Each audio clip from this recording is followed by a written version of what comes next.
Because the child was born with Down syndrome, the doctor, who was also the baby's father, heartlessly ordered Nurse Mary to take the newborn to an orphanage. But when Mary saw the terrible conditions there, she couldn't bring herself to leave the baby, so she secretly took the child home. That night, someone knocked on her door. It was the doctor. He had originally come to give Mary some hush money, but then he heard a baby crying inside her house. Under his questioning, Mary had no choice but to tell the truth and describe everything she had witnessed in the orphanage. She thought he might soften and take the child back, but instead, he remained determined to abandon the baby. He explained that he had already told his wife the child was stillborn, and as he spoke, he pulled out a forged birth certificate. He ordered Mary to send the baby to a distant orphanage, anywhere far away, and told her to call him if she needed money, but she must never let his wife know the child was alive. His departure left Mary completely shaken, unsure what to do next. A few days later, the doctor held a grand funeral for the twin daughter he claimed had died at birth.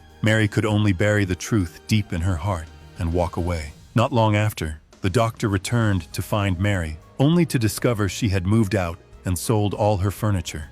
He had no idea where she went or whether the child was still alive. To ensure he would never escape the weight of his secret, or perhaps as a quiet form of punishment, Mary began mailing him anonymous envelopes. Inside each envelope was a photograph of the child, showing her growing little by little, from an infant to a toddler. She never wrote a single word. No accusations, no demands, no threats. Her silence was a simple reminder. His daughter was alive. Each letter was like an invisible blade, cutting into his conscience, leaving him sleepless night after night.